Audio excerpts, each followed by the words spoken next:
Good morning students. Today we will do types of propensity to consume. In previous video we have studied about the average propensity to consume, that is APC, which is equal to C upon Y. But in this video we will study marginal propensity to consume, that is delta C upon delta Y, ratio of delta C upon delta Y. Change in consumption, change in income, यानी income की वजह से consumption में कितना बदलाव आया है, उसे हम क्या बोलते हैं, marginal propensity to consume. Let us study the schedule. Look at here. Income is 0, 100, 200, 300 and 400.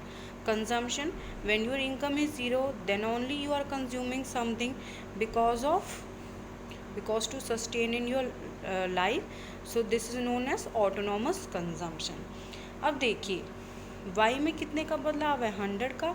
यहाँ 0 के लिए तो कुछ भी नहीं है, तो डेल्टा y कितना होगा, dash 100 minus 0, 100, 200 minus 100, 100, 300 minus 200, 100 and 100. Now come to c.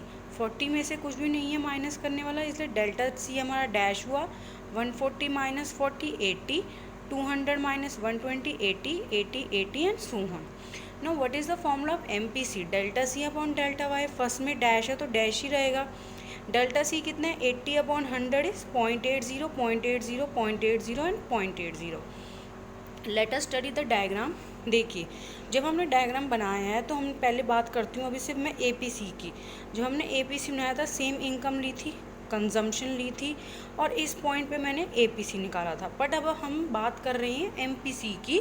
तो यहाँ जो क्या हो रहा है, यहाँ हमारी कंजम्पशन में भी इंक्रीमेंट हो रहा है, प्लस हमारी इनकम में भी इंक्रीज़ हो रहा है. देखो यहाँ तक पहले हमारी कंजम्पशन OM थी, अब हमारी कंजम्पशन ON हो गई, यानी MN में इंक्रीज़ हुआ है. वैसे ही सेम हमारी इनकम OY डैश थी, अब हमारी इनकम OY2 हो गई है. अब देखिए यहाँ APC था, अब ये पॉइंट यहाँ शिफ्ट हो गया.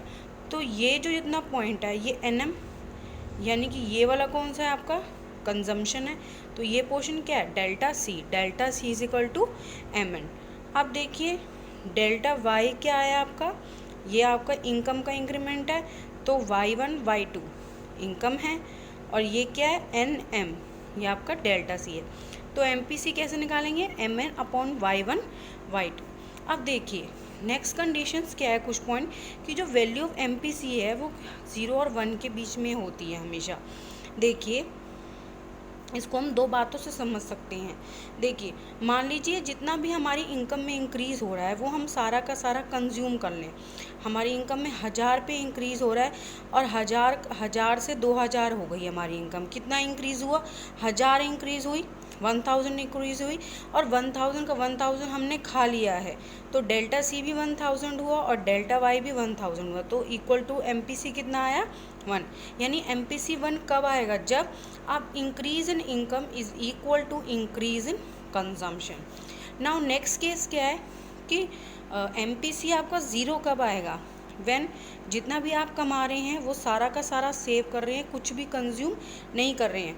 क्योंकि हमने मैथ्स में पढ़ा है ना कि डेल्टा C अगर हमारा 0 होगा और नीचे वाला Y कुछ ना कुछ अमाउंट होगा तो आंसर हमारा 0 आएगा. क्लियर.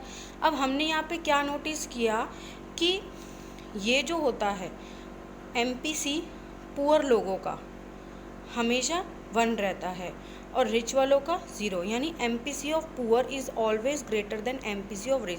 क्योंकि पुअर क्या कोशिश करता है, जितना भी इनकम आ रही है उसको पहले वो कंज्यूम करने की सोचता है, और अमीर जो होता है वो ऑलरेडी ही कंज्यूम काफ़ी कुछ कर चुका होता है, तो उनका क्या होता है सोच कि वो ज़्यादा से ज़्यादा सेव करे. इसलिए हमेशा MPC डेवलपिंग कंट्रीज़ का ज़्यादा होता है as compare to developed countries.